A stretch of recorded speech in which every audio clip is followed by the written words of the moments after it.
มาสงค้ามาส่งพ่อแม่พี่น้องผู้ทำยินกูเกาะกูเจ้าค่ะมาส่งตั้งเสียงค่ะ มาสงค้าทำด้วยเสียงกรรมค่ะเนาะมาสงค้ามาสงค้ามาสงค้ามาแล้วค่ะหนึ่งทำด้วยเสียงกรรมค่ะเนาะมาแล้วค่ะมาสงค้ามาสงค้ามาสงค้ามาแล้วค่ะ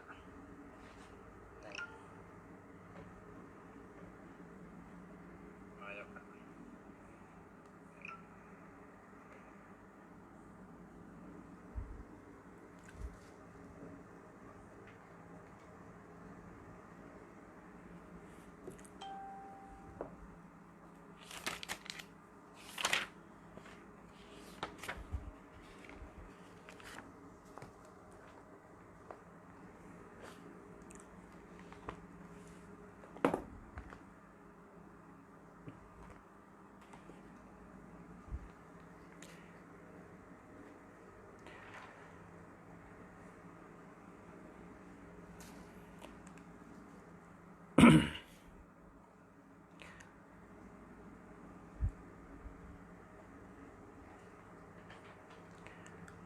มาสงค้าคำในแต่เอาลองโจปานก้นเหมือนล็อกหน้ากำเขาในค่ะโจปานก้นเหมือนล็อกหน้าอาศักก้นเขาในเปิ้นว่าตกล็อกหรืออยู่ล็อกนั่นล็อกหน้าในก็หมังล็อกก็กวางหมังล็อกก็แก็บมันเหมือนหนังล็อกหน้าก้นเขาขาในหมังปีก็เกี่ยวจะบางปีก็ปัญหามีเหตุอะไรขัดเจอ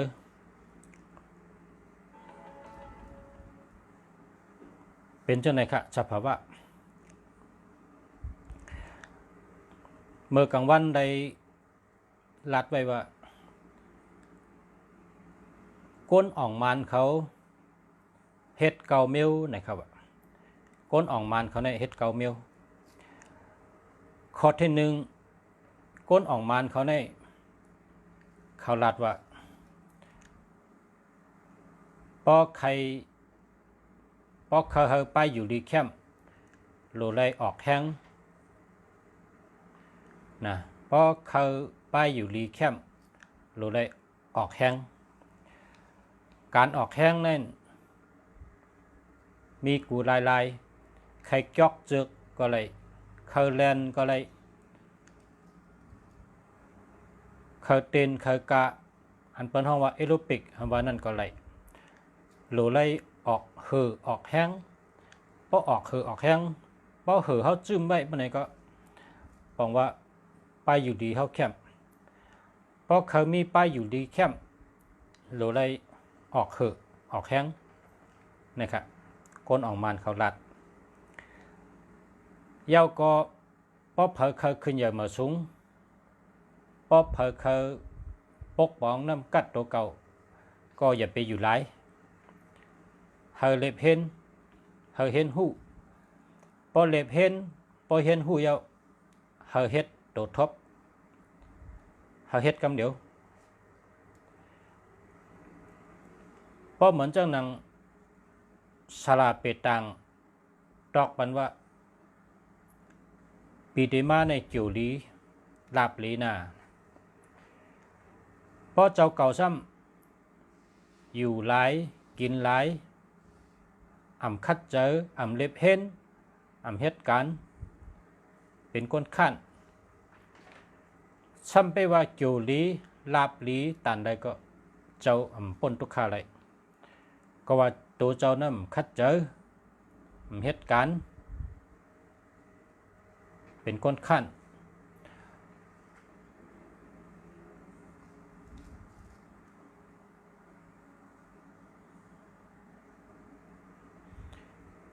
พอคัดเจอ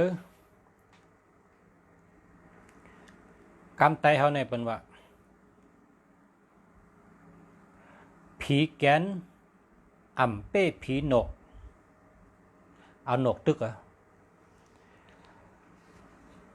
กาเป้ตะหนึ่งแกนเฮาเฮ็ดอยู่กูวันเฮาเฮ็ดอยู่ตาเสป้าเฮาเฮ็ดอยู่กูวันป้าเฮาเฮ็ดอยู่ตาเสการทบมือเฮาเป็นตอนสอนเฮาเฮ็ดติ๊กๆผิดก็เฮ็ดถูกก็เฮ็ดอันเฮาเฮ็ดผิดนั่นแหละพอเฮาเฮ็ดผิดเนี่ยเฮาได้ฮู้ตัวว่าเฮ็ดจังได๋เนี่ยมันเฮืองเฮ็ดจังได๋เนี่ยมันเฮืองไรเรียกลายมันก่อนกว่าตาตีเลยตั้งอ่องมันเฮืองนั่นโหลเล็บเห็นแทงโหลหาลายมันแทงพอเฮาหาหันเส้นตั้งมันลองตั้งมันเฮาจะมาเฮ็ดแทงเฮาตีเลยไปเส้นตั้งอ่องมันเส้นตั้งเฮือง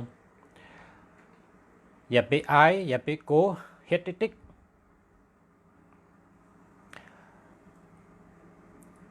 เมื่อในมีเจ้าครูออกมาลัดว่าโปโกเปิ้นว่าอย่าไปแหวกหน้าออกมาปันเปิ้นหันในว่ากามเจ้าว่าโปโกเปิ้นว่าอย่าไปแหวกหน้าเอามาเปียเปิ้นมันบอกว่าก้นเฮาค่ะหังหักเฮากูก็มันมีหังจังเฮากูก็มันก็มีมันเป็นสภาวะวาสนาเมินเฮาก็ได้มีวาสนาอ่ำเมินเฮาก็ได้มีก็เพราะฉะนั้นแหละตัวเจ้าเก่านี่หรือได้คัดเจอหาตั้งหูหรือได้เล็บเห็นในเป็นนาทีเจ้าเก่าเป็นปุนพรเจ้าเก่าเจ้าเก่าเลิกเกิดไรหรอกแต่ก็เกิดที่เลยรัดไรเฮ็ดไรก้อยกาพอเจ้าเก่าเกิดเป็นก้นไม้ยาวเนี่ยเจ้าเก่าเลิกได้เป็นเนี่ยเลิกไรเจ้าเก่าใครเป็นทั้งเป็นไรกูเมียวเจ้าเก่าใครเฮ็ดสังเฮ็ดไรกูเมียวเจ้าเก่าหลุดคัดเจอcáiหลุดเล็บเห็นหลุดคัดเจอพอเจ้าเก่าเล็บเห็นพอเจ้าเก่าคัดเจออันใดก็เจ้าเก่าเฮ็ดไรกูเมียว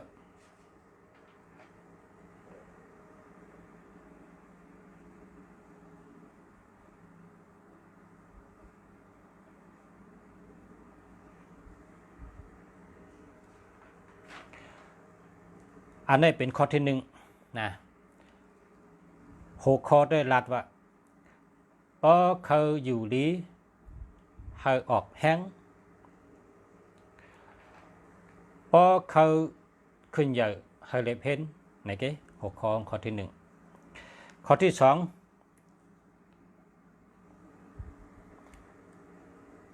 ตั้งเป้าคนกูก็หรือได้ตั้งเป้าไว้คนกูก็หรือได้มีตั้งเยิงอันเจ้าเก่าตั้งเยิงอันเจ้าเก่าเตรียมไว้เมื่อไหร่เพราะเจ้าเก่าอ่ำเตรียมเมื่อไหร่เจ้าเก่าได้เตรียมเมื่อไรล่ะเพราะป้นกว่าหึงเนี่ยแต่ลืมเขาหลุดเตรียมไว้เมื่อไหร่เพราะเขาเตรียมไว้เมื่อไหร่เขาก็ด้วยกูวันแทง3 ปีนะแทง3 ปีเขาเตะหันว่าอันเขาตั้งเป้าไว้นะเอาเยิงอ่านเขาเยิงอ่านไว้นะแต่เปลี่ยนมามันเหมือนก้นผูกต้นหมักมงต้นหมักล่างต้นหมักโอต้นหมักพระก้นเดี๋ยวผูกต้นหมักไม่ได้เพราะผูกตึ้งได้กินหมักไหนเขาหู้เยอะก้อยกะเพราะเขาผูกเมื่อไหร่นะเพราะเขาบ่นว่าปีดีมาตั้งไปผูกก็ซุ่มกว่าข้าวยำปีหนึ่งก็เปิดเจ้าเก่าลาดว่าปีดีมาตั้งไปผูกหรือเชอลายข้าวยำมันป้นกว่าสั่งเจ้าเก่าบ่นเลยว่าผูกเมื่อไหร่กำเดียวนะผูกเมื่อไหร่เพราะผูกเมื่อไหร่แทง3 ปีขาดอะไรกินหมักโมงหมักล่างหมักโอหมักผ้าขายนะ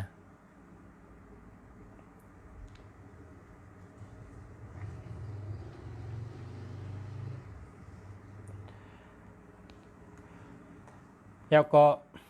มีเหมือนเจ้ามาลัดเหมือนเจ้ามาลัดเหมือนเจ้าลงนะลัดพระเป็นเจ้าสอนไว้ว่าพระเป็นเจ้าในสอนไว้ว่าก็เลยตัวตันและลูกเฮ็ดมันกำเหลวการอันนั้นเป็นการมังกรายาวว่าจะไหนบ่อย่าไปเป้า5 บันตก6 บันขึ้น6 มอง6 มนิดดีที่สุดดีเลยเปิ้น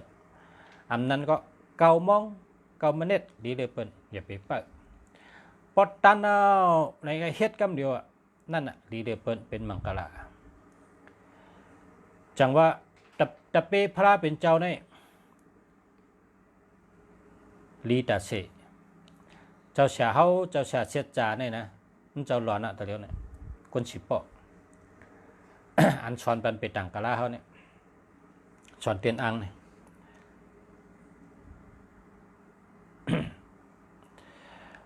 มังกรลี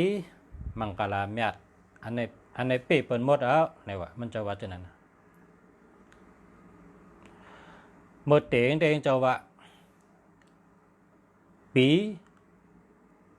อ่ำย้ำตันเลินอ่ำย้ำตันวันอ่ำย้ำตันย้ำเนี่ยวะปีนี้เป็นปีนี้เป็นปีอ่อนปีหลวงปีกลาง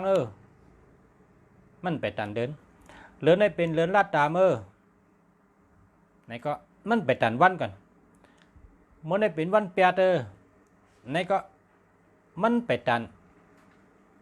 ข้าวยามก่อนยามหาตาว่าในเป็นยามจังไหนยามเป่ายามห้ามก็ไปยามกันยามเลยเปิ้นเป็นมังกรเนี่ยว่าเจ้าแชวก็เพราะฉะนั้นพอเฮาติเฮ็ดสังเนี่ยนะเพราะว่าเฮาติไตเต้นนะเฮาติไตเต้นจู่เนาะเฮาติไตเต้นจู่พอเฮาเอาเต้นมาใส่ในมือก็เฮาก็ว่านะโมตัสสะภะคะวะโตอะระหะโตสัมมาสัมพุทธัสสะว่า3 กัมเพราะว่า3 กัมมันก็มื้อใดเขาเป็นมื้อลีวันกะมื้อสาวันดีวันเมียดวันมีมังกรลีมังกรเมียดข้าวติดเต้นหลู่ด้านพระเป็นเจ้าเต้นโจเฮโจลีเต้นดาบเฮดาบลีเต้นก้าขายเฮก้าขายลีให้เลยดีเสียอันต้นเสียเก่าค้ากับเป็นตั้งไมกูมิวลองสุกใจกูมิว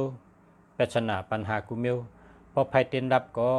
เฮมันหายกะมันหนังไพ่รับในตั้งเสียงเสียกำค้าสาธุค่ะสาธุว่าจังไหน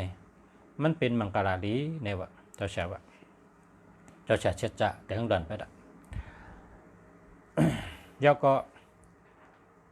พอเฮากับล่องซ้อมนะ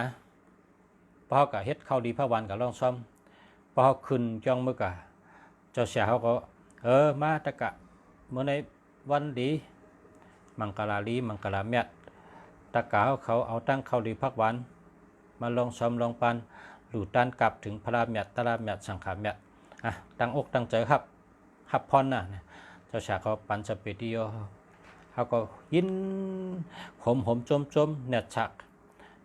ชื่อเจอนะเขาเลยลองซ้อมเขามีกุศลเขามีกรรมมีบุญก็ปุจใจเขาในปิติยินดีขึ้นมานะนั่นน่ะจังว่าเขาหลู่เฮ็ดกำเดียวนะเฮ็ดสังก็เฮ็ดกำเดียวพอเขาเฮ็ดไว้เหมือนในเนี่ยผิดก็เย้าถูกก็เย้าเฮ็ดกะพอเฮ็ดกว่าเนี่ยการนั้นเฮาเฮ็ดนั้นแต่สอนเฮาขึ้นพอมันผิดเฮาเตะฮู้ว่าอันนี้มันแคบมันแม่นปกติมาแต่เฮ็ดอันแคบเลยเนี่ยให้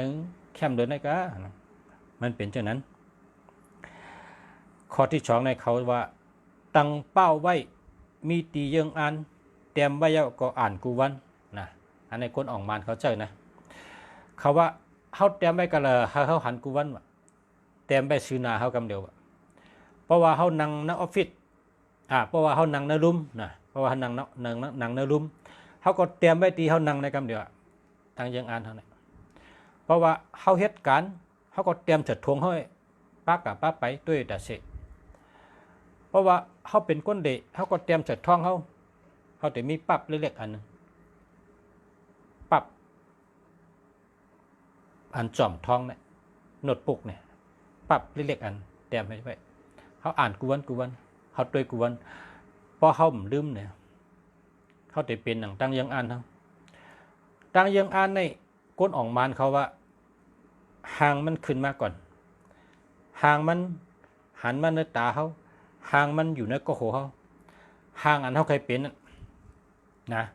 หางอันเขาเคยเป็นมันมีในตาเขามีในกระโหเขามันเหมือนฮื้อเนี่ยมันเหมือนหนึ่งคนมีจู้เนี่ยเพราะว่าหักกันไหนเนี่ยกินก็คุกจะไรนอนก็คุกจะไรกว่าก็คุกจะไรรับตาก็หันหน้าเขารับตาก็ยินเสียงรัดความเขานั่นอ่ะพอหึงมาเป็นเมเขาเป็นก็หักเขาการอ่องมันอันเท่าใครเป็นเนี่ยก็ก้นอ่องมันเขาเต็มไว้จนหางมันเข้ามาก่อนหางมันมาในก็โหเขามาในตาเขามาในอายุเขาเนี่ยหางมันมาก่อนเพราะว่าอุปมามันเขาแค่มีเฮิรนหลังนึงเนี่ยเขาแค่มีเฮิรนหลังนึงเขากะ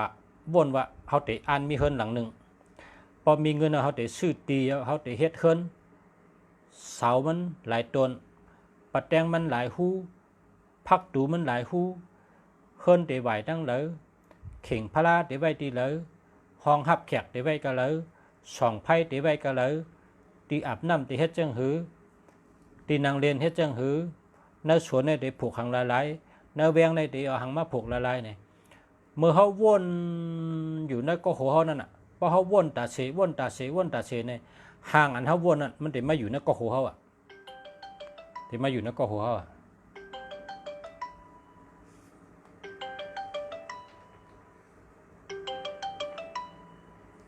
เพราะ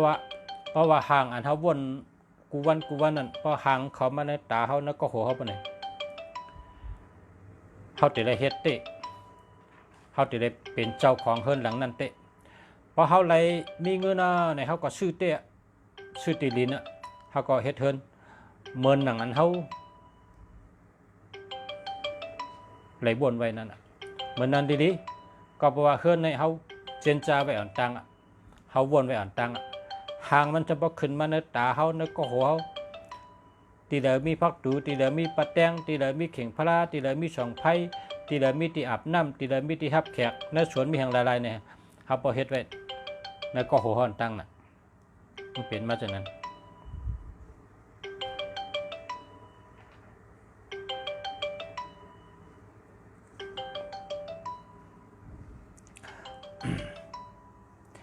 ข้อที่สามเงื่องเวการชุมข้าวยามนะเงื่องเวการชุมข้าวยามการชุมข้าวยามในลำลองเสพเปิ้ล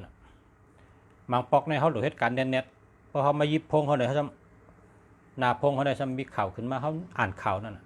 พอเขาอ่านข่าวเนี่ยเอาจ้องว่าโจรเขาอ่านข่าวนั้นข้าวยามเขาซุ่มกับเป็ดมังปอกเขาหลุดกับการเขาปลดได้ออกกาเฮิรนซ้ำมีก้นกองเนี่ยพุดพัดออกมาอุบเมี่ยวเขาชำกาเลยมันเขาก็ชุมข้าวยามมังปอกก็อ่ำรีปันชุมข้าวยามนะอ่ำรีปันชุมข้าวยาม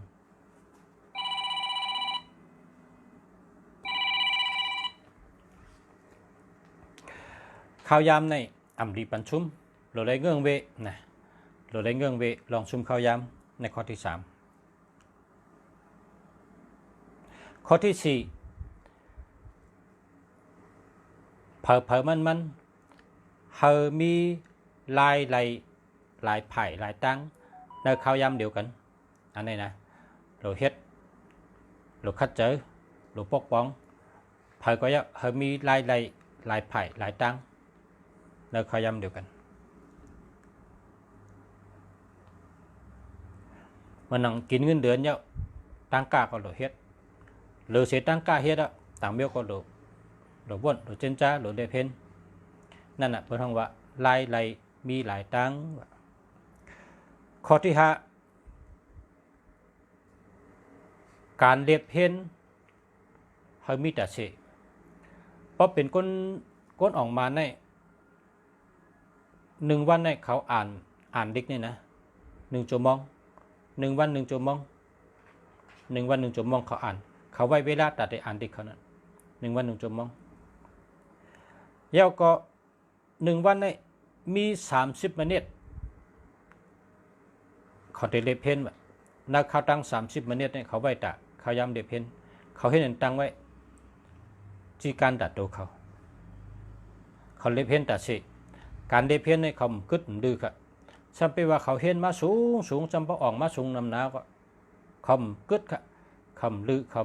ำจู้เขาเล็บเพนตัดสิค่ะในข้อที่5ค่ะนะข้อที่6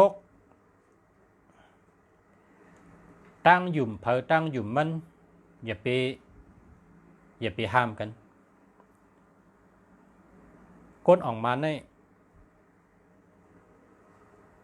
กองและกองในเขาคัดเจอเฮิงเหมือนกันครับเพราะว่ากองในมิตั้งหยุ่มซึ่งในนี้ก็ก็เปิดมันหยุ่มเจ้านั้นน่ะก็เปิดเจอป้าเจ้านั้นน่ะว่าสดงป้าเจ้านั้นก็ยาวนะอันเป็นแต่ก็มันคู่อยู่ว่ามันหยุ่มเจ้านั้นก็มันห้ามมันก็ชี้มันก็ห้ามมันก็ขวางยาวก็มันคัดใจเฮาเป็นมาเหมือนจังมันคัดใจก็เปิดตั้งหยุ่มในมันเป็นดองเผอลองมันตั้งหยุ่มเผอตั้งหยุ่มมันก็นะหยุ่มมันคาแลในก็คำจังว่าหยุ่มมันเข้าแลในก็คำจังว่ามันเป็นตั้งหยุ่มเผอตั้งหยุ่มมันนะก้นอันเฮ็ดออกมาโพงเนี่ยอันที่หมักมีหรือเปล่าเนี่ยอันเป็นหมักจำของนั่นนะมันในเป็นก้นหมักมีหรือเปล่าก็เปิดวางเฮ็ดพงเฮ็ดคอมพิวเตอร์เฮ็ดขายมันหมักมีล้นเหลือเนี่ยเปิ้นกัดถามมันว่าเนื้อจัดปานเกิดเป็นก้นมาเนี่ยลองเลยอันเจ้าเป็นพอเจอหรือเปิ้นมันเปิ้นกัดถามมันก็ตอบว่าข้าเป็นก้นกุศลดีข้าเป็นก้นกรรมดีก็เปิดว่าข้าเกิดมาไล่เปลี่ยนก้นนับถือศาสนาพุทธพระเป็นเจ้าข้าเอาก้ามช้อนพุทธพระเป็นเจ้าอยู่ไว้ในโหคัตตาเสมันตอบเขาจะไหนมันตอบเขาจะไหนเปิดห้องว่าจิ๊บจ๊อบเจ้าของพงเจ้าของคอมพิวเตอร์มาแกมของนะก็เปิดนั้นตั้งหยุ่มในเพราะเปิดหยุ่มเขาก็อย่าไปเชะอันเขาหยุ่มเปิดก็มจังเชะก็เปิงเป็นตั้งหยุ่มเพื่อตั้งหยุ่มมัน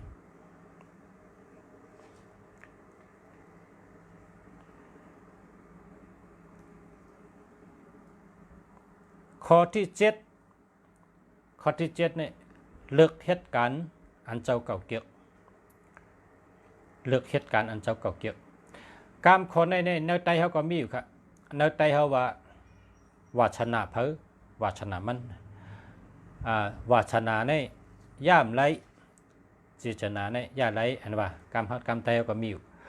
เพราะว่าการอันเลยเขาวาชนะป้าเฮเลยเขาจำไรเฮ็ด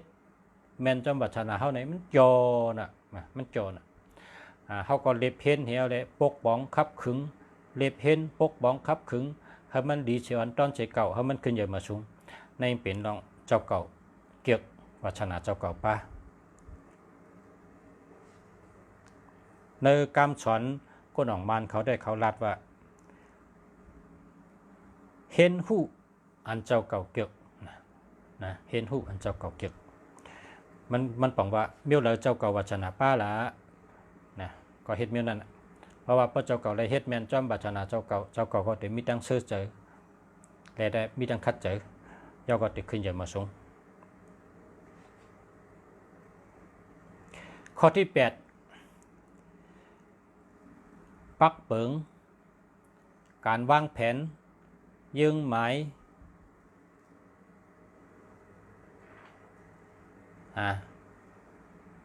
อันเปิ้นห้องว่าปักเปิงจีกันอันว่าปลจีอันว่านั้นอ่ำดีเข่งหน้าแผวนะรู้ไรตียานก็มีตีอันเกไขอะไรก็มีเห็นไหมมันเหมือนจังหนังเจ้าพระเป็นเจ้าสอนว่าเช่นตั้งปานกลาง เข่งหน้าแผวก็มันดีทอมย่านหน้าแผวก็มันดีต้วยเหมือนหนังคุณสิกยามาเลียติ่งให้พระบินเจ้าทอมเพราะเข่งหน้าแผวก็ขัดเพราะย่านหน้าแผวก็เสียงมันดีทอมเอาให้มันเป็นปานกลางพอดีเนี่ยขัดก็ขัดทอมก็ทอมได้ในปักเปิงเจ้าเก่าตัวเจ้าเก่าในก้นกูก็ได้มีปักเปิงห้างเพิงมันอ่ะก้นกูก็มีอยู่ในตัวประตูมันอ่ะปักเปิงเนี่ยนะจีการเจ้าเก่าอันนั้นปิปักเปิงห้างเพิงมันอ่ำดีเข่งหน้าแผวอ่ำดียันหน้าแผวให้มันกับปานกลางนะในก้นออกมันเขาว่าแล้วก็ข้อที่เก้านะข้อที่เก้าในลำลองเลยเปิ้ลตั้งแต่ข้อที่1มาถึงข้อที่8เนี่ยลองเห็นลองลาดลองว่นเฮาอยู่ในก็โหเฮาตั้งเสียงก้อยกะมันเป็นห่างอันเฮาไรมันหนังเฮาติใครเฮ็ดเทือนจังหือเฮาติไว้ช่องไผจังหือคนไหลจังหือเข่งพระจังหือห้องฮับแขกจังหืออันเฮาวางแผนไว้ในก็โหเฮานั่นก้อยข้อที่1ถึงข้อที่8ข้อที่9ในข้อที่9ในแต่ไรเฮ็ดตัวทบกำเดียวนาการกูอันในการเห็นพอเห็นแล้วแต่ได้มีตัวทบมันยังก็เต็มทนการเห็นการสอนนั้นมันเป็นปักเปิงเห็นหูยาวก็พอมาตัวทบเนี่ยเฮาติเอาปิญญาณเฮาเห็นไว้นั่นมาทัดสังยาวก็เฮ็ดตัวทบเฮ็ดทบมือพอเฮ็ดทบมือมาเนี่ยเขาแต่ไรสัตติไรปิญญาเขาสอนมานั่นปิญญาอันสาระเขาสอนมาตั้งเสียงการเห็นการสอนเขามีตั้งเสียงนั้นเมื่อเขามาเฮ็ดการตัวทบเนี่ยเขาแต่ฮู้ว่าเฮ็ดจังไหนห้อยเฮ็ดจังไหนห้อยเฮ็ดจังไหนห้อยเขาแต่หมอวางเป็นล็อกเหมือนหนังล็อกหน้าเมื่อกี้นั่นน่ะนะล็อกเลยเนี่ยหน้าในล็อกมันเป็นกันนะภาวะก้นก็เหมือนล็อกหน้านั่นนะล็อกต่อกันภาวะก้นก็ต่อกันเหมือนล็อกหน้านั่นนะข้อที่เก้าในเราเฮ็ดตัวทบเขามีการตัวทบพอเขาวางแผนไว้จังหือเนี่ยเขาโหลเฮ็ดกำเดียวพอเขาเฮ็ดเนี่ยเขาอย่าไปโกมังก็เนี่ยย่ำไปกะว่าโกซุ่มนะอย่าไปวนจนละลองซุ่มลองแมทเนี่ยมันเป็นสภาวะของมันพอเขาซุ่มเนี่ยเขาเอามาเป็นตอนสอนว่าจังไหนมันผิดที่ไหนเนี่ยปอกเดี๋ยวมาเขาขึ้นกับชื่อเทียงพอให้ไหนมันซุ่มมาเนี่ยเขาหัวน่ะปอกหนึ่งกล้าซุ่มมาเป็นตอนสอนกับกล้าแทงปอกหนึ่งเขาเด็กกล้าแมทกำในเขาเด็กเป็นก้นกล้าแมทเป็นเช่นนั้นการงานเนี่ยก็มันเหมือนหนังก้นกล้าอำไปเฮ็ดซัมปว่าโกซุ่มเนี่ยอย่าไปว่าละนะย่ำไปได้เฮ็ดนะเฮ็ดก่อกันกะมันจะเป็นการทบมือได้จะเป็นการสอนเขาไงแต่ขึ้นใหญ่คือเครื่องไงนะอันนี้ข้อที่เก้านะข้อที่เก้าในตั้งก้นอ่องมานเขายิบเก้าคอได้กันไหนก่อนนะกำในติดสืบเมื่อกลางวันอ่านลัดดันยะเมื่อกลางวันในลุงเสียลัดว่าลอกาในมันเป็นปิญญาเพราะว่าลอกาอัมปาปิญญาใน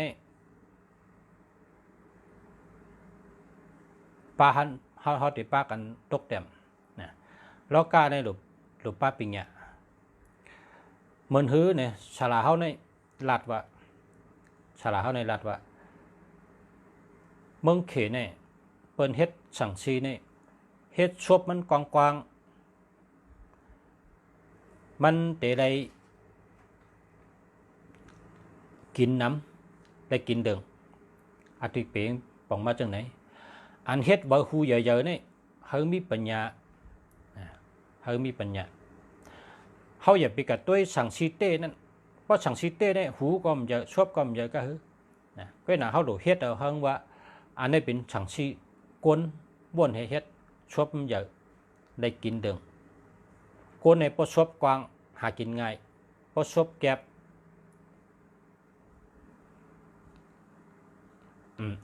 ดีด่านชบกวางชบกวางเนี่ยดีก็เพราะฉะนั้นพอเป็นเฮ็ดสิ่งสั่งซีเนี่ยเป็นเฮ็ดชบกวางเฮ็ดบ่หูเยอะๆในแปลงบ่หูในมีปัญญานะเพราะว่าคนในได้ยินมาตั้งหูชัดก็ได้ยินมาตั้งหูป้องเข้าที่หูดังไกลกาที่ออกมันฉะนั้นเฮ็ดสั่งได้สั่งซีได้มีสีเนียบก็น่ะมึงเขียนในเฮ็ดหาเนียบนะหาเนียบนี่บอกว่าหาในครึ่งกลางเลยเดียนะครึ่งกลางเดียหาเนี่ยเพราะนับ10ในกองเลยหาจังว่าเฮ็ดหาเนียบนะกับในเขาเฮ็ดเป็นอันโลกาปิญญาเลยมันมีตัวเตงครับแล้วก็อันเขาเฮ็ดมานักกานั่นนักกาเนี่ยก็โลกะอิงปิญญาอิงโลกาเฮ็ดไว้ก็ชบมันใหญ่ชบมันกว้างนะเฮิงเหมือนจังหนึ่งว่าพอเฮากับด้วยกวนก่อในพอชบกว้างในหากินง่ายชบนักกาก็จะได้กว้างนะก็โหงซ้ำจะได้เหมือนหนังโหโวก็โหงจะได้เหมือนโหโวเขามันซ้ำจะได้เหมือนหนังเขากว้างหนุ่มเกตมันซ้ำขนมันซ้ำจะได้เอาเกตป่ามาเป็นเกตป่าตัวมันซ้ำหนังhướngจะยาวอะไรนั่นหรือเป็นตัวงูมือมันซ้ำมือมันเนี่ยหนังhướngจะหากินอะไรนั่นโลเหมือนตีนนกหุ่งนะหุ่งในป้องกับกีบเอา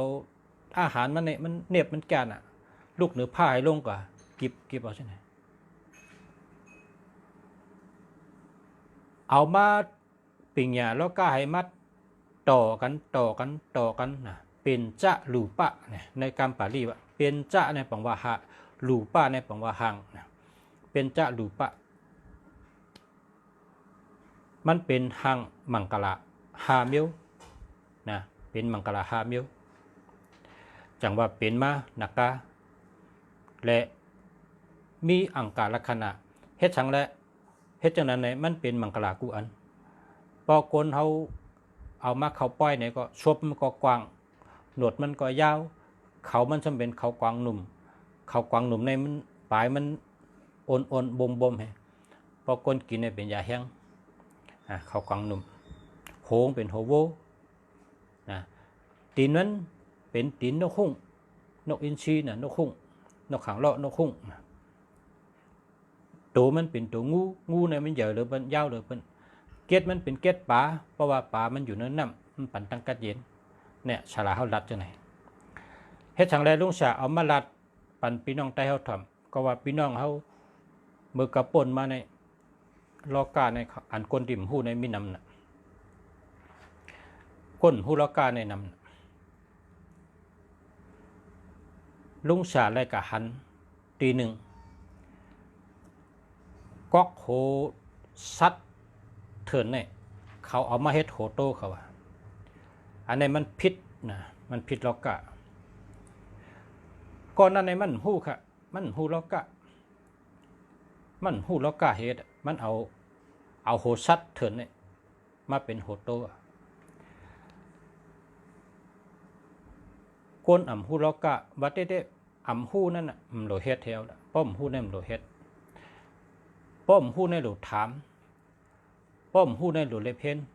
ก็กะบ่ติกันนี่เขาก็บ่ก่อนนี่เขาก็ถูกแม่นเฮ็ดจังได๋ในกูปอกในตัดเลเพนตั้งหู้ในมันหยาบนะมันหาหยาบนะลิกกันวางก็หาหยาบนะก้นหู้กันวางก็หาหยาบนะกูปอกเนี่ยแต่ว่าตัวเหลียวเนี่ยพอเฮาใครหู้รองสังเนี่ยเฮาเข้ากับใน YouTube นะพอเฮาเข้ากับใน YouTube เฮาได้อันเฮาใครหู้นั้นเฮาได้เตรียมเขาก็พอเตรียมเขาก็ในลองตั้งมันเนี่ยมันขึ้นมากูเมืองอ่ะเมืองเปิ้นก็มีเมืองแล้วก็มีน้ำน่ะเครื่องหมายพิงเงจังไหนเนี่ยก็กะในกานาเนี่ยลาดถึงในเมืองไต้เฮาพี่น้องไต้เฮาพอเฮ็ดโต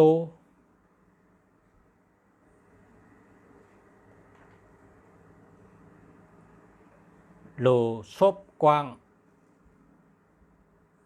โหเป็นโหโว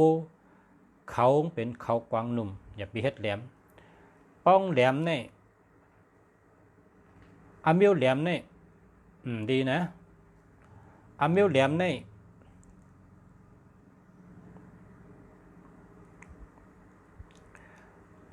ลัดนี่อันเป็นเตให้ก่อนเพราะว่าในเมืองเนี่ยในเวียงเนี่ยเป็นเฮ็ดโฮขึ้นมานะเป็นเฮ็ดโฮขึ้นมาเนี่ยที่อันแหลมที่โฮนั่นปรุงกับกูไผ่นะกวนอันญาเล็กแหลมแต้งนั่นเป็นย่อกากูเฮิรนเป็นย่อกากูเฮิรนครับปอญาอันแหลมแต้งเนี่ยเป็นย่อกากูเฮิรนก็เพราะฉะนั้นแหละ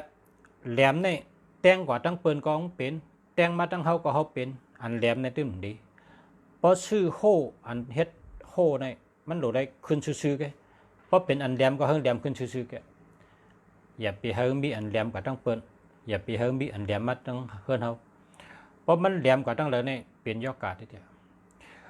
เพราะฉะนั้นโหโต้เฮาเฮ็ดเนี่ยเขาอย่าไปเฮ็ดแหลมเป็นเขากวางหนุ่มเฮ็ดจังเขตสาระเฮาเป็นเขมันก็ว่าเพราะว่ารัดเต้ก็อัมมิโตเต้เนี่ยก็ว่าเลยนักการเนี่ยก็แห้งแล้วเปิ้นเฮ็ดมาปาน10ปานเนี่ยมันเป็นป้ายเจออันหนึ่งเป็นตั้งยุ่มยำอันหนึ่งมีแทงหนังอันหนึ่งนะจาด้านอันหนึ่งเขาก็แต่งขึ้นมาว่ามีขุนหอกคำปาหนึ่งมันตึกในเมืองเขตเนี่ยตึกเขตอะไรเป้เจ้าคือนำหนาละการในมันใครเฮาเจ้าคือนั่นมาเป็นน้ำหนึ่งเจอเรียวกันตั้งเขมันก็ว่าอันชุนนับถือในเป็นทั้งเขานับถือนกคุ้งนะมันก็เอาตีนนกคุ้งนั้นมาเป็นตีนนักกาคนทั้งคืนนั้นเขานับถือกวางมันก็เอากวางนั่นเขากวางหนุ่มนั้นมาเป็นเขานักกามันคนแทงเครื่องเขานับถือปลากัดเย็นปลาเนี่ยปันตั้งกัดเย็นปันตั้งมังกรดีเนี่ยมันก็เอาเก็ดปลานั่นมาเห็ดเก็ดงูมันคนแทงเครื่องนับถืองูเขาเนี่ยครับนับถือนักกามันก็เอามาล้มกันอันนี้เป็นนางเป็นเดิงไว้นะเพราะใครเข้าด้วยก็เข้าด้วยเลยนะคนหอกคำปลาหนึ่งมันก็ตึกเจ้าคือในเมืองมันเนี่ยตึกเผิงเป๊ะปนมรมันเฮ็ดไว้นักการเนี่ยในก็มีหนังเป็นเรื่องผู้ยาวนะยาวทนใครเข้าด้วยก็เลยแล้วก็เพราะใครด้วยอันยองที่ลุงจามรัดเนี่ยก็เข้ากับด้วยว่านักการเมืองเขตเนี่ยมีจึงหลายๆเนี่ยแต่เขาก็ติดรัดเนี่ยช่างล่างเนี่ยจังเนี่ยแล้วก็บอกใครถามผู้ฮู้นะมีเมืองกอกเนี่ยมีคนเท่าอันเป็นเขตเขาก็รัดจังลุงสารัดเนี่ยมันเป็นเฮ็ดให้ตั้งยุ่มยำเนี่ยเป็นมังกรแล้วก็มีกาขันว่าจังไหนแกนะตั้งยุ่มยำเป็นมังกรแล้วก็มีกาขันนะมันเหมือนเฮายุ่มกองกวนยาวเฮานั่นกองกวนยาวเฮาเนี่ยห่ำข้ามให้บอกลูกห่ำข้ามให้บอกกองเขาเนี่ยมีก็แล้วก็มีเขาดึงข้ามมันเป็นมังกรนะมันจึงเขายุ่มเท่านั้น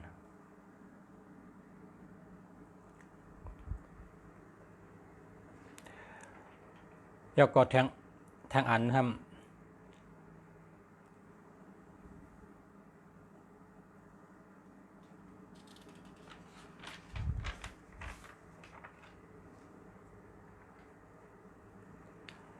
ตำพลานะตำพลา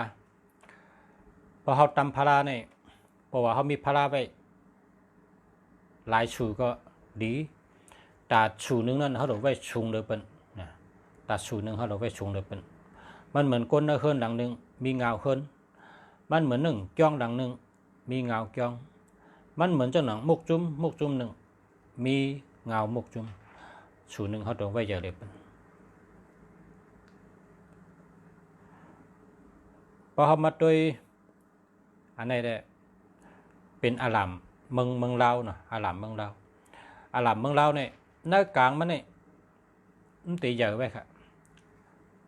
อันที่กว่าเนื้อกลางเนี่ยตีเยอะไว้อันที่แคบพิมพ์เนี่ยตีเรียกว่าอินอันนี้ก็แมนครับว่าเพราะว่าอันเนื้อกลางเยอะมันหลุดเลยมีเหลือนอยู่ไว้เนื้อกลางนั่นหลุดเลยแผ่นใหญ่มันจึงเข้าคาก็สีเขียวนั่นเยอะเลยเป็นอินอันสีเหลืองเรียกอินสีแดงเรียกอินที่ไหนมันจะถูกแมนปอกตั้งบนเขาว่าก็ว่าพอเขามาด้วยจันพระเป็นเจ้าในชุงเลยเปิ้นจะได้ไว้ชูหนึ่งแล้วก็หรือนั่นก็แต้มลงเป็นยาหันตาฮือเป็นพระต่างชูในแต้มลงพอมาด้วยจ้องเหมือนเจ้านางจ้องในใหญ่เลยเปิ้นที่นางก็ชุงเลยเปิ้นมนจ้างเขาก็จะได้นางแต้มลงแล้วก็จะสั่งก็นางแต้มลงใช่ไหมมันจะได้ไว้อันหนึ่งใหญ่เลยเปิ้นในเป็นถัดสภาวะโลกะค่ะ